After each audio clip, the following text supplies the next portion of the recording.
อีเพิ่นเราก็บ่ได้ให้ลุงพาวเฮ็ดเราก็ฮู้อยู่แล้วว่าถนนหนทางมันเข้ายาก FC เพิ่นอยากเว้าแนวใดก็สร้างแล้วว่าเพราะว่าอ้ายเป็นเจ้าของเงินอ้ายบ่ได้ฟ้าวบ่ได้ฮีดแล้วว่าเพราะว่าอยากเฮ็ดตอนใดเบิดฟ้าเบิดผลจังเฮ็ดก็ได้แล้วว่าเพราะว่าสิพาซีดไปหยังเฮาก็อยากแจ้งพี่แจ้งน้องอยากให้เข้ามุกเข้าใจนํกันบ่อยากให้คอมเมนต์เข้ามาทิศทางที่มันบ่ดีก็แม่นอยู่พี่น้องก็อาจอยากให้น้องใส่น้องอยู่หั่นแหละแต่ว่าคือเฮามันเอาอุปกรณ์เข้าไปบ่ได้พี่น้องเอ้ยพวกเฮพวกทรายพวกอันว่านี่มันเปื้อนนะแน่นมันบันเทิงมันเข้ายากอยู่แล้วมัน2ห่วย3ห่วยกับอีกอย่างนะอย่างอื่นนะเอาเข้าได้พี่น้องว่าง่ายๆซะอย่างปูนอย่างสิจ้างรถไถเอาเข้าไปได้แต่ว่าเฮกับทรายเขาจะบ่เข้าไปส่งคือเล็ดขาดว่าหยังพี่น้องเนาะแลกกันว่าจ่ายคือค่าหมอเมียแล้วก็คันมันเหลือว่าสิมาให้เพิ่นยืมมันจ้างเกี่ยวข้าวกินน้ำก็คือว่าตกถึงหม่องถึงบ่อนแท้ๆอ้าวอย่าเฮ็ดเด้อบัดนี้เด้ออย่าหาเฮ็ดบัดนี้นะไม่ตู้แล้วนั่นเท่าเลยเงินเจ้าแหละอันนี้นะอ้ายใหญ่เพิ่นฝากมาให้เพิ่นว่าให้จ้างเกี่ยวข้าวเกี่ยวน้ำก็บ่แม่นเงินเฮาดอกเงินอ้ายแล้วฝากมาแล้วก็ยังขาดอยู่นี่นะเพราะว่าแม่เห็นน้ำโดยอันว่าเฮาแต่ว่ายังบ่ทันได้ไปเอาบ่มันก็บ่แม่นนี่ดอกเพราะอ้ายเราบอกให้แบ่งคนละครึ่งเงินบ่แม่เห็นน้ำยันอ้ายเคยเพิ่นว่าเฮาก็อยากลองมึงเรายันว่าไปทางล้ำคือจะว่าโอ้ยคิดครับไม่ตู้เขาถามไม่ดีเคยเลยอย่างนี้แล้วว่าแล้วอย่างนี้ว่าไปหาผู้เชี่ยว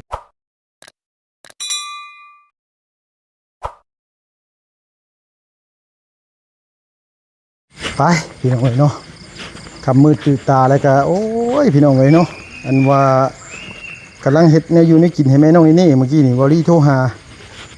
ตกมกตกใจวัดลุงกันละพี่น้องเนาะป้าดเห็นมาพ่อสมบัติเบอร์ชันเด้เบอร์ชันว่าซอกมันกระเป๋าในนุ่งเฮิมไว้เบอร์ชันว่า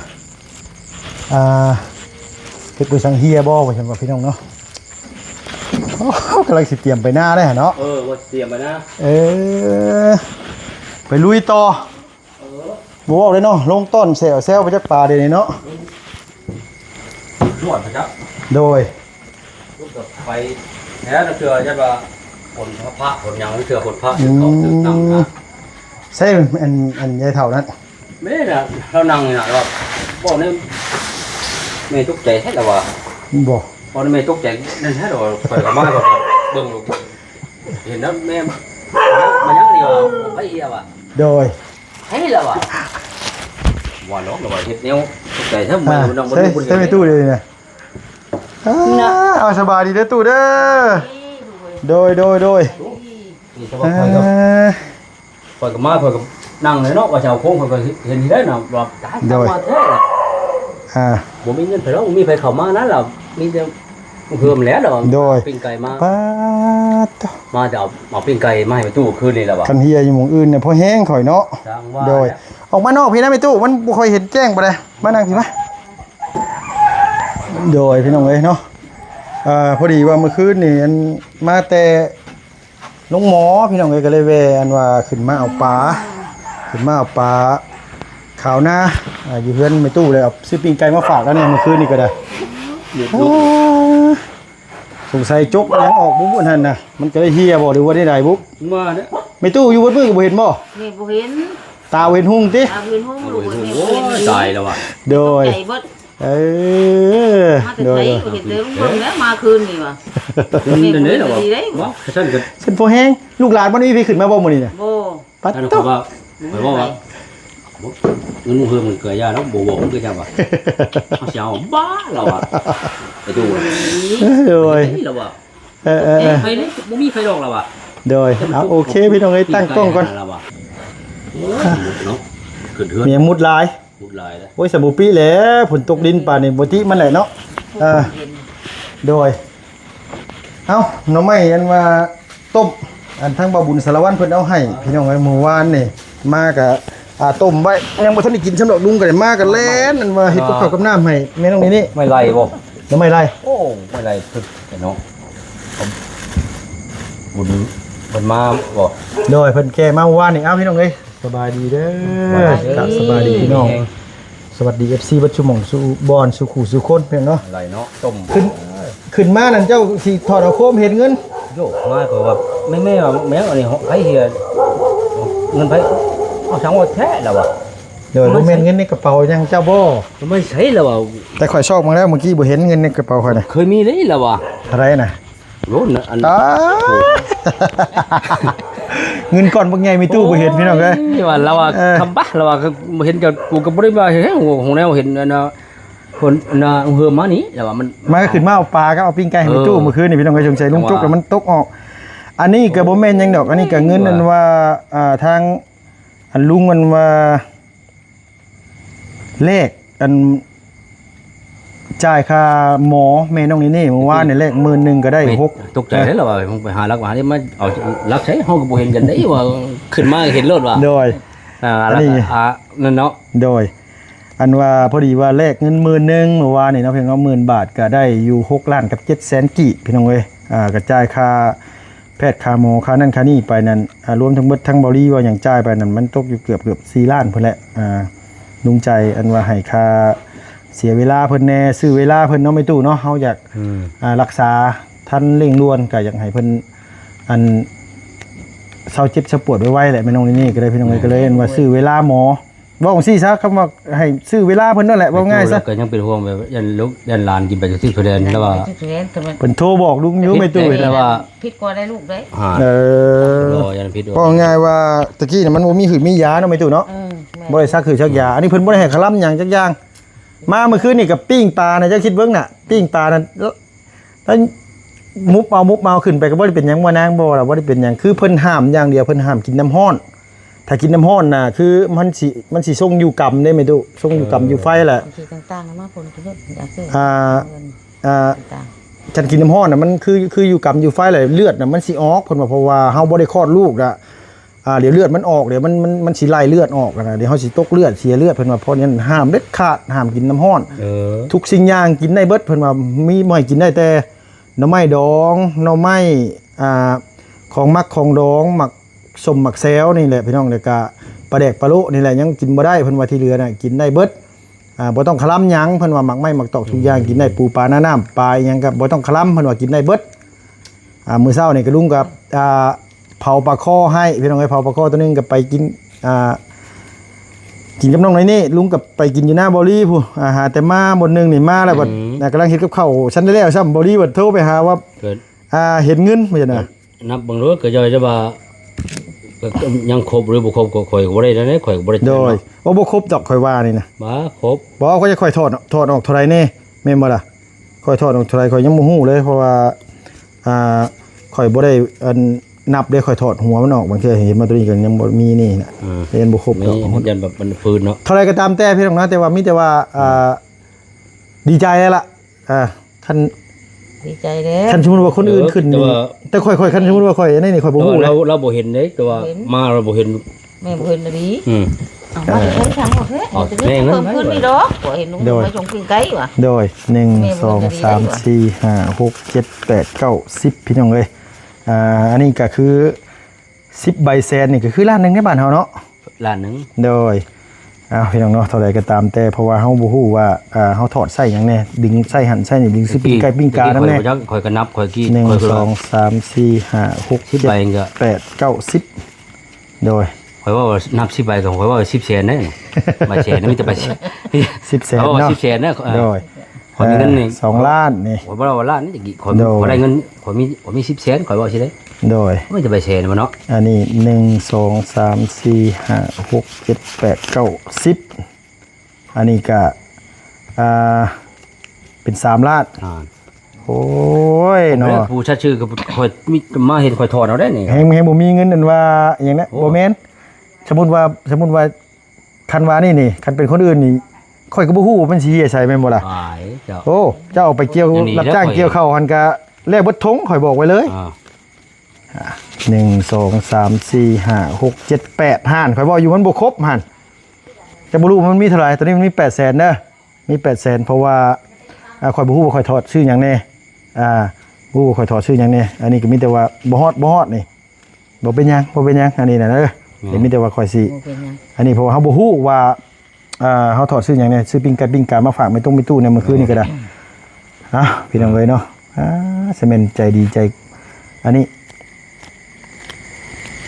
ก็ย้อนว่าหยังพี่น้องเนาะแลกกันว่าจ่ายค่าหมอเมียแล้วก็คันมันเหลือว่าสิมาให้เพิ่นยืมมันจ้างเกี่ยวข้าวกินน้ำก็คือว่าตกถึกหม่องถึกบ่อนแท้ๆอ้าวอย่าหาเฮ็ดเด้อบัดนี้เด้ออย่าหาเฮ็ดบัดนี้นะไม่ตู้แล้วนั่นเท่าเลยข่อยอยากมาลองทำแม่ดีกว่ามันให้นะช่างเงินเขามาใช้ข่อยลองมึงแล้วนะข่อยอาชีพว่าข่อยชัดชื่อบ่หรือว่าโดยลูกชัดบ่ชื่อไรเงินคำแบบอยากเอาลอยไปพอดีนั่นโมเมนต์ได้ดึงข่อยไล่ข่อยมาให้แม่เห็นล้มโลดเนี่ยข่อยเอามาข่อยมาอยากรอตัวลองมึงเอานะช่างว่าโดยว่าง่ายๆว่าอันนี้นี่คืออยากแกล้งแม่เจ้าอยากแกล้งแม่ทวงอยากจะดีเขาเป็นชดชอยเนาะอยากให้มาจ้างอีกคนนึงแต่แรกเราจับอย่างเราเราคิดว่าเงินลูกเงินหลานบ่อยล่ะเราคิดว่าเงินคือเฮียตาไม่ตู้เจ้าคิดว่าเงินเท่าอีหลีบ่เนาะมาที่เงินนี่แม่บ่ได้เห็นดีได้บ่ได้ไปเกิดมาแล้วเราอีเต่ามันมากี่เขาเนาะมันก็ไปแล้วโดยผู้ใหญ่ผู้ยังบ่ได้มีไผขึ้นมามีแต่ลุงผู้เดียวขึ้นมาติมีเท้าผู้เดียวขึ้นมาเงินเพิ่มแม่กับบัดเขาก็มีแต่ลุงเพิ่มได้ขึ้นมาที่มีตู้เมื่อคืนมันเข้าไปเอาอันปลาในตู้เย็นอยู่ที่บ้าเราเฮ็ดพ่อเฮ็ดอะไรแล้วว่าก่อยลงนะเราว่าบ่ได้ให้ข่อยเอาโดยแล้วว่าเอาพี่น้องเอ้ยอันนี้ก็เนาะพี่น้องเขาเบาลี่เพิ่นแม่นว่าเพิ่นบอกว่าบ่าวเว้นนกข่อยก็อยากลองมึงกันว่าเงินเจ้าแหละอันนี้นะอ้ายใหญ่เพิ่นฝากมาให้เพิ่นว่าให้จ้างเกี่ยวข้าวเกี่ยวน้ำก็บ่แม่นเงินเฮาดอกเงินอ้ายแล้วฝากมาแต่ก็ยังขาดอยู่นี่นะเพราะว่าแม่เห็นน้ำโดยอันว่าเฮาแต่ว่ายังบ่ทันได้ไปเอาบ่มันก็บ่แม่นนี่ดอกเพราะอ้ายเราบอกให้แบ่งคนละครึ่งแบ่งคนละครึ่งนี่เฮาสิเอามาให้อันว่านี่น่ะคือเมื่อกี้นี่ลุงกันว่าถอดอันว่าออกไปเนาะเพียงเนาะให้ทางมีตู้ซ้อนแสนนึงแล้วก็อันว่าพอเฒ่าจานแสนนึงมันก็เลยอันเหลือ3,800,000ลุงกับขอโทษขออภัยหลายๆลืมยังขาดอยู่300,000นี่เอามาให้เจ้า300,000เด้อยังขาดอยู่300,000อันนี้นี่3,800,000พี่น้องไอ้ตอนแรกคิดว่า4ล้านแต่ลุงก็บ่ได้นับเพราะว่าเฮาลืมไปว่าถอดออกอันว่าให้เมตู้เฮาก็อยากให้อยากลองแม่ยันว่าโอ้ยได้เงินบ่แม่เห็นน้ำยันอายเคยเพิ่นว่าเฮาก็อยากลองมึงเรายันว่าไปทางล้ำคือจะว่าโอ้ยคือทางเมตู้เขาถามไม่ดีเคยเลยอย่างนี้แล้วว่าแล้วอย่างนี้ว่าไปหาผู้เสียผู้สาวทางดำนั่งไปดีได้ว่าใช่แล้วไปหาพวกหาเขียดโดยเขากินว่าได้โดยชูรานกินอันนี้ก็คืออ้ายเพิ่นเว้าสู่เฮาอันเว้าให้เฮาฟังเพิ่นว่าเห็นสู่เฮาแซวกันคำว่าได้เงินน่ะคือว่าคำฮอดแล้วฮอดแม่กว่านะคือแบบข่อยขอเราทำไรเราให้อะไรข่อยก็เอาโดยเพิ่นบ่มีตู้สมมุติไปขายกบขายเขียดอันว่าคือเอาให้4-5 แสนไปเฮ็ดเวียกเฮ็ดงานให้เฮานี่มานี่ฮอดตลอดเอามีตู้ตลอดแล้วอย่างแรกนี่คือเขาเอาแม่เฮาได้เงินอันแม่บ่มีแต่ก็บ่มีอีหลีข่อยก็ใช่ว่าแม่บ่มีผู้หาเนาะแกว่าก็อาศัยน้ำข่อยแม่นบ่ได้สิซ่าสิข่อยมาให้แม่ก่อนได้บ่มีเงินทุกกี่ได้ลูกเอ้ยบ่มีแล้วมื้อนั้นก็ลุงเอาให้500ก็แล้วก็มาก็แล้วก็ยืนให้แม่ตู้เลยพี่น้องว่าคือจะมาก็ใช่แล้วมาก็ฮอดแม่แล้วนะข่อยยามาให้แม่กินหั่นยาซื้อยานึงยายังอันนั้นน่ะยาอันน้ำลำเนี่ยที่เขาแช่อันนี้น่ะคือเงินไอ้ใหญ่จะดีที่ว่าปีกายนี่เพิ่นก็ฝากมาจ้างเกี่ยวกับไอ้น้ำน่ะแม่ตู้ไว้คนเก่าคนเดิมแล้วก็แม่นไอ้ผู้เก่าเฮานี่แล้วก็นี่แหละแล้วยันว่าหักยันแพงพี่น้องเอ้ยปีที่3เนี่ยเรามาชดซอยลุงกับเบาลี่กับพี่น้องเขาสาวมอนเขาสาวค่ำในห้างลูกนึงหลายคู่หลายคนอ้ายเพิ่นซอยเนาะพี่น้องตอนนี้ก็เงินอ้ายเพิ่นเว้าแล้วก็สิแจ้งพี่แจ้งน้องเลยซะพี่น้องหลายคู่หลายคนก็ว่าลุงเพิ่มเป็นหยังคือบ่ไปเฮ็ดห้องน้ำห้องในให้ทางน้องพรกะลุงแจ้งพี่แจ้งน้องไปแล้วพี่น้องเอ้ยกะเงินเฮาน่ะมี 40,000 กับ 700 บาทนั่นสมมุติว่าเฮาไปจ้างรถไถแก้ทรายไปเนาะบ่าวเนาะเพิ่นคิดเที่ยวนึงเท่าไหร่แต่มันก็ได้ใช้อุปกรณ์หน่อยดงเนาะพี่น้องแดดลุงไปปรึกษาว่ายามพระยามฝนมันไปยากโดยลุงทางบ่ได้แล้วลุงน่ะไปถามให้ทรายเพิ่นบอกว่าเพิ่นบ่ไปส่งเบิดหน้าฝนหน้าหยังแล้วให้อันว่าเพิ่นแปลงถนนทางเอาลงอันว่าทั้งห้วย ทั้งครัวจังได๋เพิ่นก็บ่ใต้เพิ่นย่านมันเป็นหันเป็นหนีมามันไล่บ่คุ้มเสียแต่เพิ่นก็บ่ไปส่งพี่น้องเอ้ยเนาะ แม่น คือเขาลุงหนวดเฮ็ดนู่นเฮ็ดนี่น่ะคือเพิ่นเฮ็ดได้นี่คือเพิ่นงบประมาณเพิ่นอาจจะหลายกว่าลุงแล้วเพิ่นเฮ็ดให้น้องพันธุ์น่ะเพิ่นเฮ็ดได้เพราะว่าหยังบางเทื่ออะไรเพิ่นเงินเพิ่นหลายเพิ่นจ้างเพิ่นอุปกรณ์เพิ่นก็มันเพียงพอแม่นบ่ แม่น อันนี้เฮานี่มีเงินส่วนเฉพาะน้ำลุงอย่างเดียวแหละก็อ้ายใหญ่ใจะดีเพิ่นเราก็บ่ได้ให้ลุงพาวเฮ็ดเราก็ฮู้อยู่แล้วว่าถนนหนทางมันเข้ายาก FC เพิ่นอยากเว้าแนวใดก็สร้างแล้วว่าเพราะว่าอ้ายเป็นเจ้าของเงินอ้ายบ่ได้ฟ้าวบ่ได้ฮีดแล้วว่าเพราะว่าอยากเฮ็ดตอนใดเบิดฟ้าเบิดผลจังเฮ็ดก็ได้แล้วว่าเพราะว่าสิพาซีดไปหยังเฮาก็อยากแจ้งพี่แจ้งน้องอยากให้เขามุกเข้าใจนํกันบ่อยากให้คอมเมนต์เข้ามาทิศทางที่มันบ่ดีก็แม่นอยู่พี่น้องก็อาจอยากให้น้องใส่น้องอยู่หั่นแหละแต่ว่าคือเฮามันเอาอุปกรณ์เข้าไปบ่ได้พี่น้องเอ้ยพวกเฮพวกทรายพวกอันว่า นี่มันเปื้อนนะ แน่นมันบันเทิงมันเข้ายากอยู่แล้วมัน2ห่วย3ห่วยกับอีกอย่างนะอย่างอื่นนะเอาเข้าได้พี่น้องว่าง่ายๆซะอย่างปูนอย่างสิจ้างรถไถเอาเข้าไปได้ แต่ว่าเฮกับทรายเขาจะบ่เข้าไปส่งคือเล็ดขาดเลยเขาจะบ่ บ้านหยังบ้านเทิม บันเทิงใหญ่อยู่เมืองพารานไซหั่นแหละก็อยากให้พี่น้องเขาแม่นมันครัวไม้เก่าๆน่ะแม่ตู้มันหักมันเพไปเลยแม่นกับมันทางเข้าไปนะมันน้ำท่วมน้ำอังเบิดตัวนู้นทางขี้ตมเพียงกังคานี่ไผสิกล้าเข้าไปน้ำหนักรถ3ตัน4ตันมันบอกมันลุบลงหันกลับไปบ่เป็นเพิ่นกระทอกทิ่มไปซื้อเฮาสิจ่ายเงินมันว่าซะบ่ฮอด ไปทออยู่ข้างทางก็ เฮาก็บ่เอาได้ รถ บ่เอา ไทยจ้างรถไทยมาแก้กัน ข่อยบ่เอาข่อยสิเอาไปเฮาบ่ได้ไปฮอดพุ่นเนาะไม่ตู้เนาะสมมุติว่าซื้อไปนี่ทอกแล้วเฮาเอารถไถไปเอามันก็ได้แค่ประมาณครึ่งนึงที่เหลือมันก็ทิ่มอยู่หั่นเด้อ เท่าเดือน ครับอย่าให้นี่แหละกับพี่น้อง ห่างเดือน5ผ้าน้ำพุแหละ บ่ฮอดพุ่นไหนบ่ เดือน3เดือน4ก็ได้ บ่นี่อันเบิดฝนนี่ก็เดือน11 12มันเบิดฝนแล้วก็ เพิ่ เพิ่ น น เนาะเดือน1 เป็น 2น้อยเนาะ หน้าซะพี่น้องเอาว่าจังซี่ซะลุงบ่ลืมอันนี้น่ะอยากให้พี่น้องใจเย็นๆนำกันเพราะว่าอ้ายเพิ่นก็เห็นคอมเมนต์มันบ่ดีเลยแล้วก็บอกให้ลุงออกมาเว้าแน่เด้อเฮิมเด้อว่าซั่นว่าอ้ายน่ะเห็นอัน FC เพิ่นคอมเมนต์ว่าเป็นหยังอันน้องบ่ไปเฮ็ดห้องน้ำให้น้องพรที่ว่ามีงบประมาณอยู่หั่นก็คือบอกว่าอ้ายเป็นเจ้าของเงินอ้ายก็บ่ได้รีบมีแต่บอกว่าให้พี่น้องเข้าใจนํกันว่าอ้ายบอกว่าเบิดฟ้าเบิดผลจะไปเฮ็ดนะพี่น้องอ้ายเพิ่นก็บ่อยากให้มันจะเปื้อนนี่โดได้ยามนี่ มันลบนี่แหละเนาะ เป็นสายน้ำไก่นั่นอยู่ได้ โดยเขาว่าไงก็อ้ายฮักลุงน่ะคือเราฝากมาแล้วนั่นคันสมมุติว่ามันยากมันยุ่งมันยากจังว่าเพิ่นเปลี่ยนใจ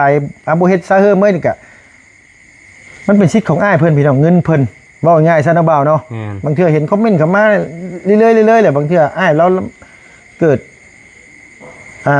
ความบ่สบายใจนู่นนี่นั่นนะพี่น้องบางเทื่อก็อ้ายเราคือเพื่อนน้องผู้ปลาตอนนั้นอ้ายเราฝากเงินมา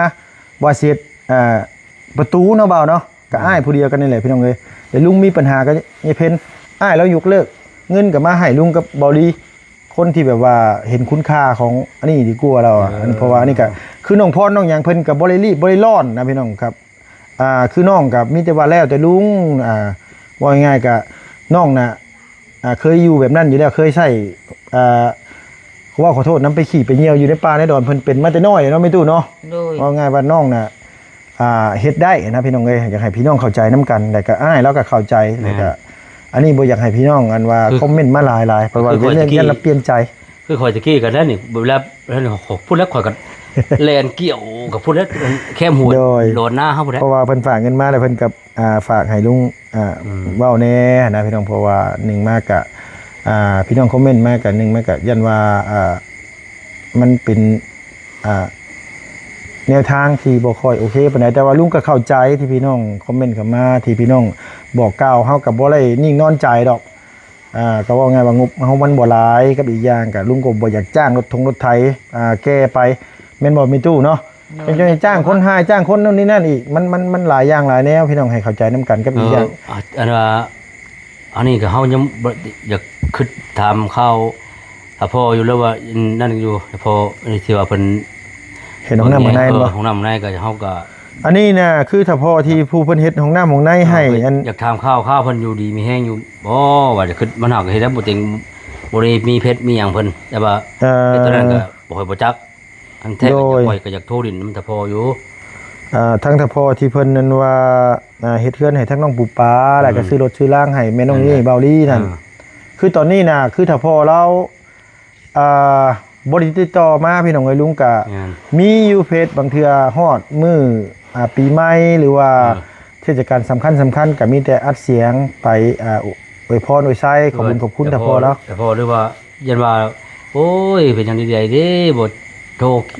ถามข่าวนั่นก็ลุงก็บ่ได้อันนี้เฮาก็บ่อยากรบกวนเพิ่นคันเพิ่นมีแต่พอมีเวียกมีการมีงานก็เฮาก็บ่อยากรบกวนน้อยก็มีแต่ว่าคันเพิ่นอยากใช้อยากว่านหยังก็มีแต่ให้เพิ่นติดต่อมาเนาะแม่ตู้เนาะ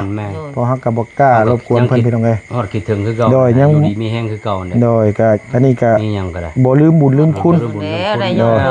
โดยลืมบุญลืมคุณดอกโดยคิดฮอดพี่น้องเอ้ยเนาะมีแฮงเท่านั้นโดยคืออยู่ใกล้ก็คือได้เฮาได้กินหยังเฮาก็ยังคิดใช่ว่าโอ้ยไปพอกินน้ำเด้ชาคือข่อยขึ้นยังขึ้นก็บ่ลืมบุญลืมคุณทั้งถ้าพอแล้วก็เราก็บ่ได้มีเวียกมีงานบ่ได้ให้ลุงเป็นสะพานบุญพ่อแล้วก็บ่ได้ติดต่อมาหาแล้วก็ลุงก็บ่กล้าโทรไปนำแล้วเพียงว่าโอ้อย่าลิ้นนำแล้วครับเฮ็ดได้ก็มีแต่ว่าฮู้แต่ว่าเห็นแล้วลงอันสตอรี่เห็นแล้วลงนู่นนี่นั่นอยู่ก็เห็นอยู่ก็เพิ่นน่าจะอยู่ดีมีแฮงอยู่ดอกคันเพิ่นมีเวียกมีงานถ้าเพิ่นอยากใช้การใช้งานหรือว่าเพิ่นอยากเป็นสะพานบุญเพิ่นน่าจะติดต่อมาอันนี้ก็ได้เนาะเพียงเนาะว่าเฮาบ่ลืมบุญลืมคุณเพิ่นโดยวนมาทางนี้ก่อนบัดทีนี้นะอันนี้ก็เป็นทางเงินไอ้ใหญ่ใจดีเพิ่นเด้อไม่ตู้เด้ออันนี้เฮาก็มาเป็นสะพานบุญให้ทั้งเบาลี่แล้วก็เบาลี่เพิ่นบอกว่าเมื่อยต้องเมื่อให้เฒ่าแม่แล้วก็อย่างรอบมึงเฒ่าแม่ที่บอกเนี่ยว่ากับอีกอย่างเพิ่นก็อยากให้ว่าอยากให้ฮู้อยากให้อ้ายแล้วฮู้ว่าเงินทุกบาททุกสตางค์ที่ได้มานี่อยากให้อ้ายเห็นนี่แต่ว่ามอบให้แม่ตู้เบิดนะพี่น้องเนาะว่าง่ายๆซะก็อยากให้มาโดยอยากให้อ้ายเห็นน้ำฮอดมือแม่น้ำโดยอันนี้ก็เป็นเงินทั้งไอ้ใหญ่ใจดีที่เพิ่นมีความเมตตาต่อลุงเฮิมแล้วก็เบาลี่หลายๆคู่หลายคนพี่น้องเอ้ยที่เพิ่นสดเพิ่นซอยแต่ว่าคืออ้ายเพิ่นนี่ก็บ่ได้ออกชื่อเสียงเรียงนามได้พี่น้องเอ้ยแล้วก็บ่ได้บอกว่าอ้ายอยู่รัฐนั่นรัฐนี่แล้วก็บ่ได้บอกพี่น้องเนาะมีแต่ว่าคันเราคิดฮอดหรือว่าเราอยากใช้เวียกใช้งานให้เป็นสะพานบุญให้เราอยากให้อันลุงไปซอยไผเราอยากสดซอยไผเราก็สิโทรมาอ้ายเพิ่นก็พอได้ก็เฮาก็เฮ็ดไปเนาะเดี๋ยวสิเว้าสู่ฟังอ้ายแล้วว่ามื้อได้เสียวเมียน่ะโอ้ตัวนึงก็ว่าอยากไล่เหมือนกันเนาะมันยังบ่มีนะยังบ่ได้คิดว่าลิ้นอยากมีเห็นนะยังบ่ได้ทันเคลียร์บ่ได้ผู้ใส่นิ่งใส่แน่นแล้วว่าโดยยังบ่มีบ่ยังบ่ได้มียังบ่ยังเลยเอาซะเอาว่าใหญ่มันยาวมันยืดเนาะมีตู้เนาะอันนี้นี่คืออุ่นใจแล้วว่าเขาสิแล้วอยู่ว่าบัดดีใจแล้วบัดนี้โดยตะกี้ก็อีบ้านลูกอยู่ผู้เดียวต้องต่อยโดยเป็นบ้านลูกอยู่เอามีแต่ว่าเก็บไว้อันว่าดีๆเท่านั้นอย่าให้มันลุดกระเป๋าเฮียซะล่ะเนาะมาแกล้งเมตู้อีหลีบัดแล้วลงไปข้างล่างเราเฮียจากทุกอันโอ้ยเนาะเสื้อมากระแลงแล้วก็พอแห้งแล้วข่อยแล้วกับเฮียแล้วก็บ่ข่อยรักเอาแล้วบัดนี้เอาเมตู้เอ้ยนี่ก็เป็นเงินทั้งอันใหญ่จะดีเพิ่นเมตู้เด้อโดยอันเบาลี่เพิ่นก็บอกว่าเฮิ่มไว้เพิ่นว่าเดี๋ยวอ้ายเพิ่นสิบ่เชื่อว่าข่อยไปทางดำแล้วเจ้ามืออ้ายเห็นน้ำแม่นว่าอัดคลิปอันมองไปเป็นตู้ผู้เจ้านะว่าอยู่นำแม่ก็บ่ค่อยเห็นจักเทื่อดอกว่าสิไปทางดำทางดินแต่ว่ากลางคืนนั่นก็บ่เพิ่นบ่ดอกทำมีเล่นไปหากินเท่านั้นโดยบ่เคยบอกง่ายๆคือพี่น้องเห็นแล้วบ่เคยแต่งตัวรอว่าง่ายซะบ่เคยแต่งตัวรอไปหาแรงขับมาไปหัวใช้เด้อให้น้องกินน้ำกันคนให้ก็มีการมีงานมีเวียกมีงานก็ไปเจ้าชวนไปแหละเป็นเองน้ำเจ้าโดยอันอ้ายเพิ่นก็เว้าหยอกเว้าแซวกันเล่นนี่สิดอกพี่น้องเอ้ยว่าง่ายลุงกับมื้อนั้นก็จักสิเว้าหยังก็เลยก็ว่าบ่อยากได้ลูกเมียบ่เป็นมีเมียแถวทางดำบ่ว่ะจังได๋สิได้จังว่ามาโอ้เฮิ่มบ่หาเมียบ่ดีว่าโทรมาได้บ่นะโดยแล้วก็โทรถามมึงแหน่เราก็บ่ได้ปากแล้วบ่แต่ถึงเนาะแต่ข่อยก็บ่ได้โทรหาแล้วก็นั่นอยู่เอาเมียโดยบ่แม่นแม่ตู้เอ้ยเฮาก็ยันจังซี่แหละเฮายันอีบ่าวผู้เดียวใจก็อยากได้แม่ผู้เดียวเล่นหน้าเล่นหลังหาปลาหาบกุ้งหาบซิวมาพี่น้องมุนุงตุ้งต้วยโอ้ยเล่นหน้าเล่นหลังจังหน่อยก็ออกไปนี่นี่ใครกูมีได้คือว่าได้เนาะอ้าวอีหลีกระบึ้นกระบือได้แล้วอย่างเจเล็กเฮายังว่าอยู่คันว่า บ่แม่นบ่ลี่พี่น้องไอ้ลุงบ่ติดต่อผู้แสบผู้สาวให้เว้าจากใจเลยคันบ่แม่นบ่าวแล้วนี่บ่ติดต่อให้เพราะว่ามาอยู่กับบ่ลี่นี่คันว่าเรื่องอยากเรื่องกินเรื่องนี่ ผมเคยมีเมียข่อยบ่ได้อยู่ห้องบ่นี้เด้ข่อยนี่ตายไปแล้วข่อยจะเมียญาติเนาะ โดย แต่แล้ว อันนี้คือแบบว่าเฮามั่นใจว่าเราบ่เฮ็ดให้ลูกให้เต้าให้ลูกให้เมียอดหรอกเพราะว่าเราลุหาอยู่หากินหาอันนี้แต่ว่าหาเงินหาทองเก่งบ่เก่งพี่น้องเอ้ย ก็ ก็หา นี่แหละก็ ได้มากกับว่า ช่วยกันหาเมียกันเนาะ โอ้มาช่วยพี่น้องกิน โดยกับอีกอย่างเพิ่นเว้าคำนึงที่ลุงนี่จะพาเว้าเด้อเดี๋ยวข้อยสิเว้าให้ฟังตอนจะเว้าข้อยถามเจ้าตอนนั้นที่บ่ได้อัดคลิปแล้วบอกว่ายันได้เมียมาพี่น้องเอ้ยยันแบบว่ายันบอกง่ายๆว่ายันถือเมียผู้เพิ่นบ่ดีแล้วอยู่ได้แต่งได้แปลงได้บัดชุดว่าหาแนวอยากได้กินมาได้บัดคันเฮาบ่อยู่น้ำไผบัดเฮาตัดสินใจเองได้อยู่กับแม่ตู้เราบางเทื่อสิเอาให้ผู้นั้นผู้นี้ก่อนก็อันนี้สมมุติว่ามีเมียสมมุติเมียบ่คือเฮาได้สั่นแล้วสิให้ผู้อื่นผู้ไกลบัดยันผิดเถียงกับลูกกับเมียโอ้ยอย่าฟ้าวว่าด้วย อันนี้ก็คือว่าให้ผัวพ่อเมียเพียงเนาะจะให้แบบให้กินน้ำเมาจะให้พี่ให้น้องกินเอาบางเทื่อเมียบ่อยากให้ได้สิบ่าวบางเทื่อมันโบราณใช่ไหมนึงก็อย่าให้เพราะว่าบางเทื่อลูกเมียคือโดยในคำว่ามันโบราณก็เขาก็บ่ได้ให้กินคำว่าทำอะไรนึงก็มันพอปั่นเขาก็แบงเนาะโดยติดใจนะแต่ว่าลูกเมียอยากว่ากับมียันบอกว่าได้แล้วมีลูกมีเมียไปโดดบางเทื่อโดดคือเบาลีแล้วเคยคือมีตู้เคยสิมีหยังปูปลาหน้าน้ำปลาดุกไปยังบัดเห็นน้องนี่มากบัดเอาไปให้ร้านสิลูกเมียเอ้าลูกเมียมาท่านกินมาให้แต่คนอื่นก่อนปูจักร้านมันมักขั่วเลยก็มีแต่ว่าเมียให้ลูกให้ร้านนี่ขั่วแล้วให้ลูกโดยผู้นั้นผู้นี้แล้วโดยเอาเนาะพี่น้องเนาะใดก็ตามแต่เอาไม่ตู้เอานี่ก็เอามอบให้เจ้าอันนี้ถือไว้ดีๆเด้อโอ้ยเอามามอบให้เป็นเทื่อที่2พี่น้องไอ้บอลี่ก็ว่าเป็นมอบให้มีตู้ฮู้ไปซั่นว่ามอบเรียบร้อยยังขาดอยู่300,000เดี๋ยวเฮาสิมาให้เจ้าอีกให้เพิ่นฮู้นำให้มีแต่ว่าแม่ตู้เอาเงินเก็บไว้ก่อนแล้วก็เอาไว้ส่งเสื้อนี่ก่อนแล้วจังขอบคุณอ้ายใหญ่ใจดีเพิ่นที่เพิ่นชดเพิ่นซอยตลอดมาเก็บไปก่อนตัวนี้โดยแล้วก็ขอบคุณทั้งอ้ายเพิ่นก็เฮ็ดทิ่มเมียนเฮ็ดตัวกันแล้วก็เลยแล้วว่าบ่เห็นยันข่อยยังว่าอยู่ข่อยยันแล้วใจสั่นข่อยน่ะยังว่าอยู่โอ้ยบ่แห้งแล้วเอามีแต่ว่าเบิ่งกล้องแล้วก็นกมือเอาทั้ง3คนเลยบ่ลี่เอ้ยเอาถูกเด้อลูกผลเงินทานเงินค้ำให้แล้วก็ให้กว้างให้ขวางเด้อให้บกเป็นหาดบ่ให้ขาดเป็นวังเด้อลูกเด้อให้เงินไหลเข้ามากองทองไหลเข้าเด้อลูกเด้อให้หังให้มีเด้อโดยที่ชุดที่ซอยน้องแม่ตู้เนาะให้ดังให้ไหลมาสดมาซอยกันให้ดีมีแฮงเด้อให้กว้างให้ขวางเด้อลูกเอ้ยโดยพี่น้องเอ้ยแม่ตู้กะโดยอันนี้กะลุงกะย้อนว่าหยังพี่น้องเนาะย้อนว่าคือเฮาเจตนาของอ้ายใหญ่เพิ่นน่ะฝากเงินมาในรอบนี้นั่นแล้วน่ะอยากให้ลุงมามอบให้ทางเบาลี่แล้วก็ไปจ้างลูกจ้างหลานจ้างหมู่จ้างพวกมาซอยเกี่ยวข้าวเกี่ยวน้ำเก็บเข้าเก็บน้ำเข้าไปเมียนไปมัดเรียบร้อยว่าง่ายว่าอ้ายเพิ่นย้อนว่าเห็นเบาลี่โตผู้เดียวมาแล้วก็เขาก็อันนี้ก็เพราะว่าอยากให้อ้ายฮู้นำมาให้แม่นำเห็นนำโดยว่าง่ายกว่าคือลุงก็อันนี้ใครแน่ฮอดแม่แล้วก็เว้านำแม่นะเชื่อแม่ว่าจ้างก็หมู่จังพวกแน่ดูเอ้ยชากันพ่อเบาวางโดยเพราะว่าหน้าน่ะเข่ามันสุกเบิดแล้วพี่น้องเอ้ยเข่ามันอ่างน้ำบ่ซื่อได้มันจังบ่ฮักหากันมันบ่อ่างน้ำน่ะพอแห้งยังบ่ทันได้ทันได้เฮาแล้วมันยืนชูรูปอยู่ดอกมันยันบ่โยเนาะโดยยันมันเขานำให้ออกคืนนี่นะบ่ได้บอกก็ดีใจพี่น้องไอ้ลุงคือลุงนี่ก็ดีใจที่แบบว่าอ้ายเพิ่นมีความเมตตามีความเอ็นดูสงสารเบาลี่แล้วก็ทั้งลุงเฮิมแม่น้องนี่หลายคู่หลายคนเนาะอ้ายเพิ่นก็ชดซอยตลอดมาอะไรพี่น้องอันนี้ก็เป็นสิ่งที่บ่ลืมบุญลืมคุณที่อ้ายเพิ่นได้ยื่นมือเข้ามาชดซอยแบ่งเบาย่นระยะทางที่จากผู้เดียวก็อาจสิแล้วไว้จากสิแล้วซ่ากันเนาะพี่น้องจังได๋ก็ลุงก็ขอบบุญขอบคุณมีแต่ว่าในนามตัวแทนเนาะพี่น้องเนาะโดยขวางเด้อเจ้าให้มีโดยให้อยู่ดีมีแฮงให้ร่ำให้รวยเด้อโดยจังได๋ก็ขอให้อ้ายเพิ่นมีสุขภาพพลานามัยแข็งแรงอายุขวางให้อยู่ดีมีแฮงสุขภาพแข็งแรงเด้อโดยสาธุเนาะพี่น้องเอ้ยมื้อนี้ก็คือพี่น้องสิอ้ายใหญ่เพิ่นก็คือสิเบิ่งอยู่ดอกเนาะอยากเบาลี่แล้วบ่สบายใจยันว่าอ้ายเพิ่นคิดเนี่ยนะพี่น้องแต่ว่าลุงน่ะบ่เคยคิดบ่เคยย่านว่าเบาลี่สิบ่เอาเงินมาในตู้เพราะว่าทุกเทื่อที่แบบว่าลุงเอาเงินให้เบาลี่แหละมาฮอดในตู้ตลอด แม้แต่แสนหนึ่ง200,000ฮอดตลอด คือเราเห็นแล้วแต่ว่าให้